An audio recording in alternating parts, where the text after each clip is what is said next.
ኣብ ወጻኢ ዝተወልዱን ዝዓበዩን ዜጋታት ብሃገራዊ ክብርታት ንኽኽስከሱ ብስድራ ቤትን ከምኡን ሓያል ጻዕሪ ዝካየድ ከም ውጽኢት ድማ ተረኦም ኣብ ሃገራዊ መደባት በቐሊል ዝጥመት ኣይኮነን። ኣብ ኢቶበሪ ሽወደን ንዝካየድ ጻዕሪ ብዝምልከት ኣቶ ኣለም ዘሞ ንዝለኣኾ ትሕዝቶ ፍሮይን ፍጹም ብኸምዚ ስዕብ ኣወሃሂዳቶላ። ኤርትራውያን ተቐማጦ ኢቶበሪ ሽወደን ንዘኻዕበት ወፍልጠትን ሞያን ኣብ ረብሓ ህዝቦምን ሃገሮምን ንምውዓልን መደባት ልምዓት ሃገሮም ንምዕዋትን ጻዕርታቶም ከም ዝሕይሉ ረጋጊጾም ንምረት ስደትን ንሱ ዝፈጠሮ ስነ-ኣእምራዊ ጠቕጥን ስዒሮም ንዝረኸብዎ ዕድል ብግቡእ ስለ ዝተጠቕሙሉ ኣካዳምያውን ሞያውን ብቕዓቶም ኣብ ዳሓን ደረጃ ከም ዝርከብ ብምጥቃስ ኣካል ናይቲ ሞያዊ ዓቕሚ ሰብ ዜጋታት ንምህናፅ ኣብ ውሽጢ ሃገር ዝካየድ ዘሎ ወፍሪ ብምዃን ፍልጠቶም ናብ ወገናቶም ንምስጋር ኣበርክቶኦም ከም ዘዕዝዙ ሓቢሮም حبيرنا نسرح ون عنو نزي قدامنا دوليون زقفون مالتيو كل جزء تي حيلن عقمن كلك هم الكون يتنبرني خا توراريس كان تقابل كان كتجبرو خلها زيادة تشمكوا له بحاله ኣብዚ ነብሩሉ ዓዲ ኤርትራውያን ብዘለዎም ባህጊ ስራሕ ተኣማንነትን ጻዕረኝነትን እዮም ዝልለዩ ዝበሉቶም መለስያት እዚ ድማ ሕላገትን መለለይን ህዝቢ ኤርትራ ስለ ዝኾነ ኣብ ምልላይ ሓቀኛ ምስሊ ሃገሮምን ሕብረተሰቦምን ዓብ እጃም ከም ዘለዎም አብሪሆም ኣና ኣብቲ ሽዑማን ኤርትራ ርእያ ይፈልጥን እየ ነይረ ኣበይ ምዃና ይፈልጥ እንትኸመይ ከም ትመስል ኣይፈልጥ ጥራሕ ስድራይ ድነግሩኒ ማለት እዩ ግን ዓመት ቀጻሊ እንዳወሰዱና ግን እዚዩ በዓድኺ እንዳበልካ ትኸይድ ማለት እዩ እዚኦም ንዓኹ መስሉ እዚኦም ቋንቋ ክዛረቡ እዚኦም ንስድራ ክመስሉ እቶም ወላዳ ኣብኡ ደለውስ ልካ ከም ወላዳ ኽዮም እንዳሓስቡ ኢልካ እንዳዓባኻ እንዳኸድካስ እቲ ፍልጠን ዝያዳ ይመፀልካ ማለት እዩ ሕጂ እዚ ንሽወደን ንኽነኣሶ ኢለ ኣይኮንኩን ንሽወደን ማለትስ ኣብቲ ደረጃ ደልኽዎ ኣብፅሕኒ እዩ ሓቂ ትወለድ ኩሉ ዓዲ እዩ ግን ኣብ መወዳእታ ግን ኤርትራዊት ምዃነ ይጥራሕ ሳላቲ ማሕበረ ኮማት ዘካይድኦ ጻዕርን ውዳበን እንተላይቶም ኣብ ወጻኢ ዝተወልዱ መንእስያትን ቆልዑን ነዚ ዝሕብን ባህሊ እዚ ወሪሶሞ ምህላዎም ዘረጋገጹ ኤርትራውያን መንእስያት ተቐማጦ ኢቶበሪ ሃገሮምን ህዝቦምን ተጠቀምቲ ንምግባር ተመክሮታቶም ኣብ ምዕባይ ክጽዕቱ ምዃኖም ኣነጢሮም ናብ ማሕበራት ሰሪሕስ ኣነ ረቢሐ እድብል ሱኻኣነ ኣብ ደቀ ይሪኦ ማለት እዩ ደቀይ ምስላይ ሓደ ቋንቋ ይደለዎም ሱኻት ሃገራውነት ማለት እዩ ባህሊ ትልምዲ ድድሕረዮም ዝኸዱ ደለው ኣብ ማሕበራት ኣለው ማሕበር መንእሰይ ኣለው ከም ሽወደን ተወሊዶም ዝዓበዩስ ቋንቋኦም ዝዛረቡ ሓደ ቋንቋ ኣለና መኸተ ክመጽእ ከሎ ይምክቱ ሰላማዊ ሰልፊ ክመጽእ ከሎ ሰላማዊ ሰልፊ ይገብሩ ማሕበራት መሪሖም ክኸዱን ጀሚሩሉ ተዓብ ወደይ ማለት እዩ ኤርትራውያን መንእስያት ተቐማጦ ኢቶበሪ ሽወደን ኣብ መወዳእታ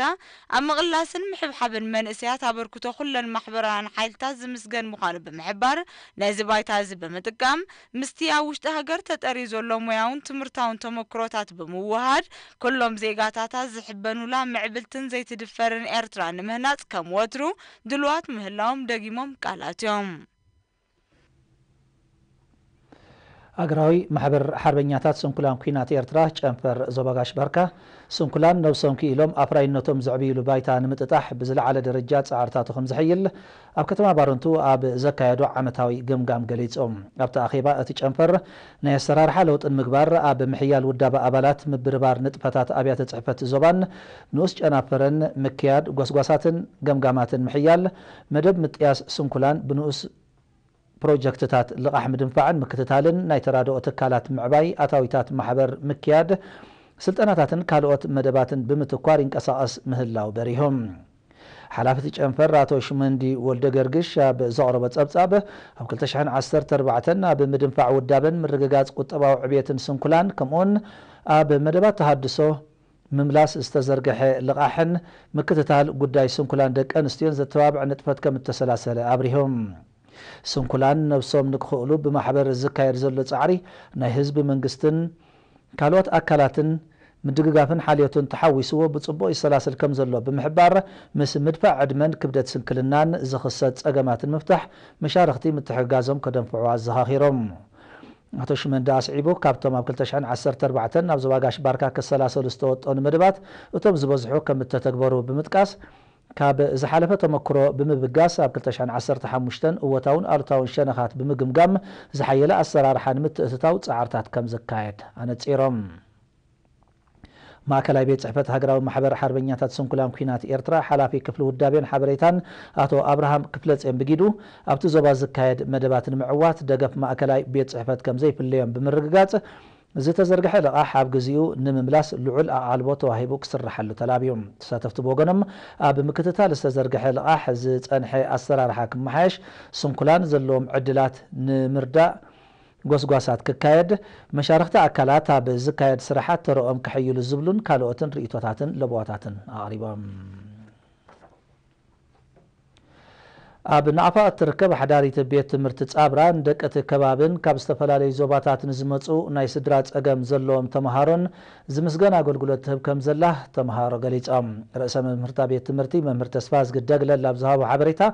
እታ ሓዳሪት ቤት ትምህርቲ ኣብዚ ዓመት እዚ ብዘይካ ካብ ዞባ ደቡባዊ ቀይሕ ባሕሪ ካብተን ካልኦት ዞባታት ንዝመፁ 250 ደቂ ኣንስትዮ ዝርከብኦም ልዕሊ 1100 ተምሃሮ ተምህር ምህላዋን ኣብ ምዕዛዝ ተሳትፎ ደቂ ኣንስትዮ ልዑል ግደ ተበርክት ከም ዘላን ብምሕባር ኩሉ ወጻኢታት ተምሃሮ ብመንግስቲ ከም ዝሽፈን ኣብሪሆም ኣብ ዝሓለፈ ዓመት 4 ደቂ ኣንስትዮ ዝርከብኦም 19 ተምሃሮ 11 ክፍሊ ናይታ ቤት ትምህርቲ በቲ ዞባ ንብሉጻት ተምሃሮ ዝወሃብ ሽልማት መንደላይ ከም ተሸለሙ ብምሕባር ድማ ካብተን ኣብቲ ዞባ ዘለዋ ኣብያተ ትምህርቲ ዝበዝሑ ተምሃሮ ከተሸልም ምኽኣላ ንብሉጽነት እትህቦ ኣገልግሎት ዘረጋግጽ ምዃኑ ገሊፆም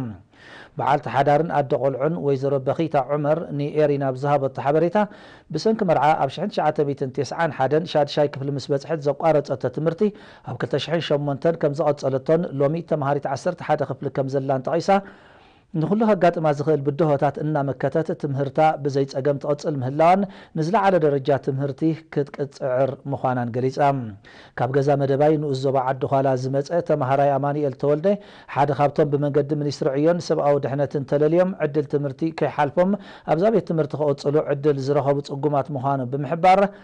መንግስቲ ንዝኸፈተሉ ዕድልን ንዝተገብረሉ ዘሎ ሓገዝን ኣመስጊኖም ካብ ኣዶብሓ ዝመጸ ተምሃራይ ሁመድ መሐመድ ዓልን ካብ ንዞባ ኦርደት ዝመጸ ተምሃራይ ኣሚር ጅምዕን ብወገኖም ሳላ ዝረኽቡ ሓልዮትን ናብዮትን ትምህርቶም ብግቡእ ይከታተሉ ከም ዘለው ብምሕባር ንዝበለጸ ውጽኢትን ንዝበረኸ ደረጃን ኣበርቲዖም ከም ጽልሑ ኣረጋጊጾም ኣገልግሎት ካብ እትጅምር 38 ዓመታት ኣውፂራ ከም ዘላ እትግለጽ ቤት ትምህርቲ ጻብራ ኣብ ዓመት 1998 ናብ ናቕፋ ብምግዓዝ ኣገልግሎት ትህብ ምህላ ዝፍለጥ እዩ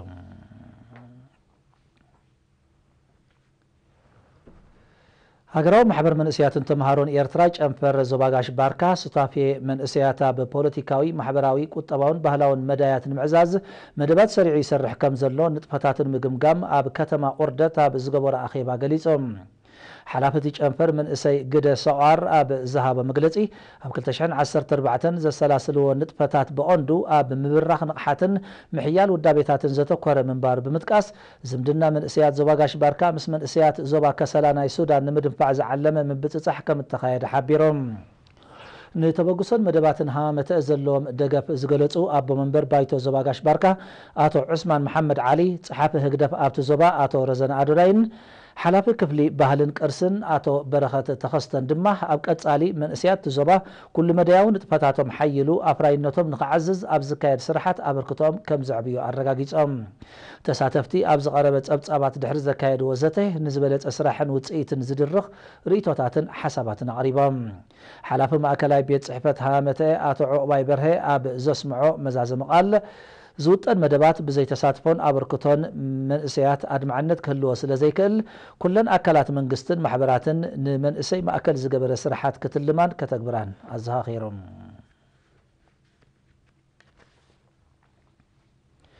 ምምሕዳር ከተማ ዓሰብ ኣብ 2014 ልዑል ኮማዊ ሱታፌ ዝተንጸባረቐሉ ልምዓታውን ትሕተ ቅርጻውን መደባት ከም ዝዓመመን ዘተባብዑ ውጽኢት ከም እተረኽቦን ኣብ ዘካየዶ ገምጋማዊ ኣኼባ ገሊፆም ኣመሓደርታ ከተማ ኣቶ ግርማይ ተኽለ ኣብ ፖለቲካዊ ማሕበራዊ ቁጠባውን ካልእን መዳያት ዝተሰላሰለ ንጥፈታት ዝተረኽበ ውጽኢት ዝነበሩ ሕፅረታት ከምኡውን መጻኢ መደባት ዝምልከት ጸብጻብ ድሕሪ ምቕራብ ምውሓስ ቀረብ ጽሩይ ስተማይ ምግራብ متصقان صرغيان كالئن قال خابتي اب 2015 لعل ادهو زوهاو مدبات مخانو ابريهم